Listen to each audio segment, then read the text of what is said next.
finally, we're getting around to Ford, standing here with Jesse Kershaw. Jesse, your title is what of drag racing? Czar? Well, for Ford Racing, I'm the marketing manager for all our drag racing marketing.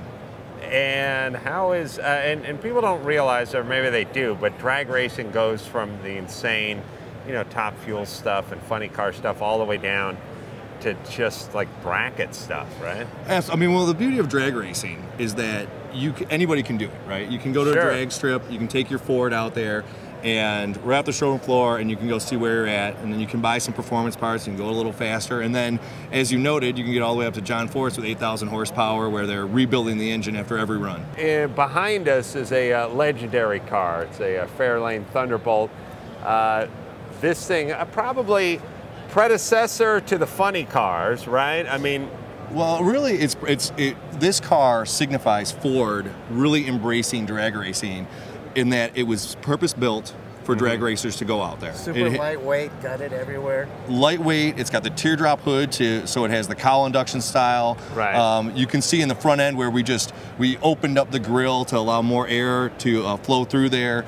And this really was Ford's foray into making a turnkey drag race car. And now you see, 45 years later, we're doing the Cobra Jet Mustangs, which are our turnkey drag race cars. But it's insane, I mean, that we've come full circle this way, but it was quite an era when, being able to beat another guy in the quarter mile meant a lot, and people just buy these things off the showroom floor. And at a certain point, and I mean, like body panels dipped in acid, no back seats, although this one appears to have a back seat, not sure why.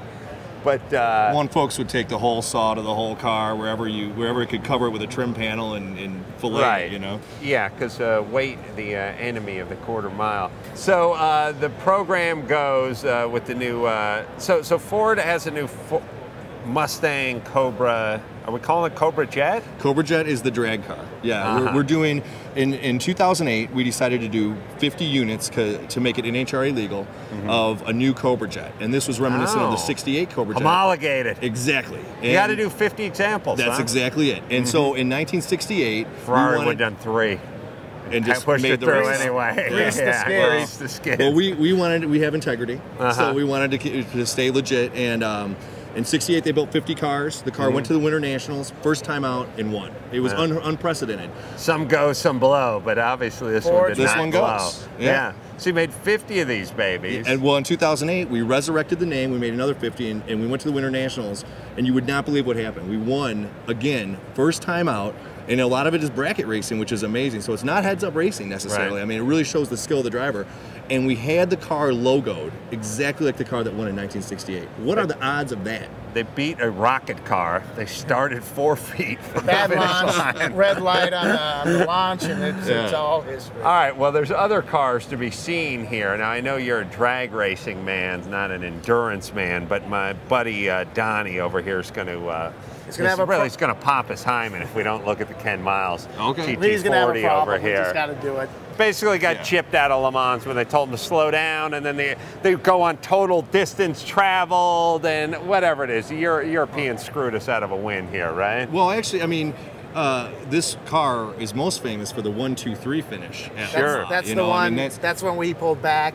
Right. They Ford won on the cross the line, all in the same thing, and they tried to do it, and it just didn't quite work out for Ken Miles, and he got the shaft basically. Well, and this car, as you know, we did the Ford GT again in 2005. I was actually on that program. It was very exciting, and this car I think goes to show when you put your mind to it, what you can accomplish. Yeah. Because Henry Ford put his mind to it. And a shitload of money. Well, this is a crazy car. I mean, back in the 60s when they did this was wind tunnel tested. They did computer simulations on the dyno.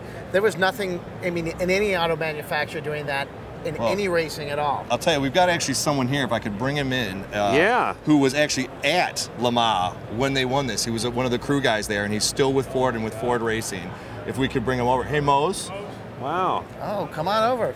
Get Mose over here. This is Mose Nolan of Ford Racing, and I always say Mose knows. Mose knows. If he doesn't, then nobody does. Mose, I'm Adam.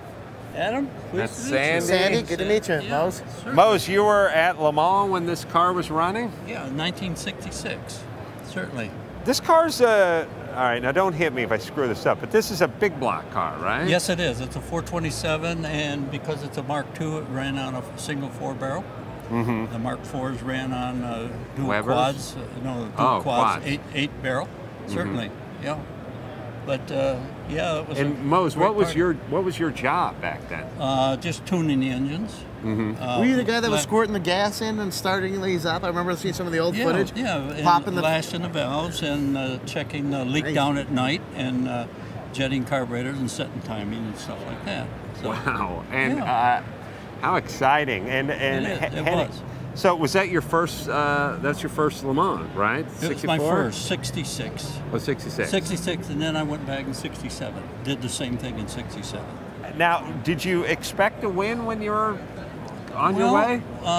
We had high confidence that we were as good as anybody else over there, and that was because of all the testing that we've done. And as far as the powertrain was concerned, we were very confident that that was durable to make the 24-hour race.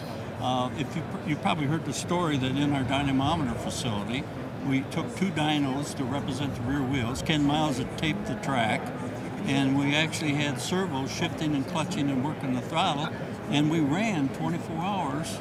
I saw some of the engineering documents from that run where they found like thrust bearings in the transmission a little wearing or a bad, seal or something. They replaced them and ran it again. And I think that was the first time that a major manufacturer used computer technology to simulate the track, and now it's it's commonplace. But I didn't think it was quite computer. It was a punch tape. It was a sequencer, but for all intents and purposes, it was automated. Yeah, it was interesting. Nerding. Yeah, what was this car's top speed on the straightaway? Well, the Mosan straight, we were setting at about 215 to 217. Wow. And I don't know if you've ever seen the Mosan straight, but it was just a 2-lane blacktop lined with these huge cottonwood trees.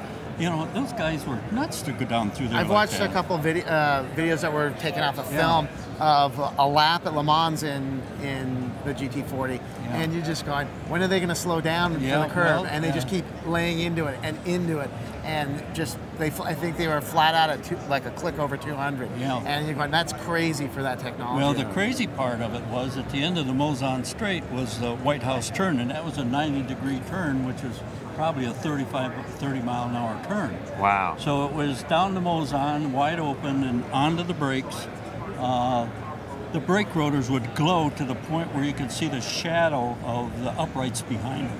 Wow. My buddy and I, one night during practice, walked over and laid on the bank, and when they got to the Mosan Straight, at the end of it, and the guys had already been on the brakes for several hundred feet, those rotors looked like taffy. Wow. Yeah. And like I said, on bias ply technology, right? Yeah. Well, Jesse Kershaw, sorry, you're upstaged by old man Mose over here. Old man Mose, right. Yeah, because age before beauty, as they say. Something like that.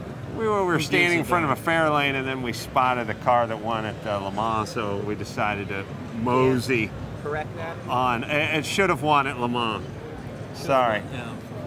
Should have won at Le Mans. Shut up, Don. Anyway, either way, we decided to mosey on over there and talk to Mose. But Jesse, you're a fine ambassador to the sport. Thank you very much. Thank you for taking time with us, and Mose, once again, an unexpected treat. Yeah, tremendous pleasure. Well, thank you. I hope you enjoy it, and I hope your listeners enjoy it.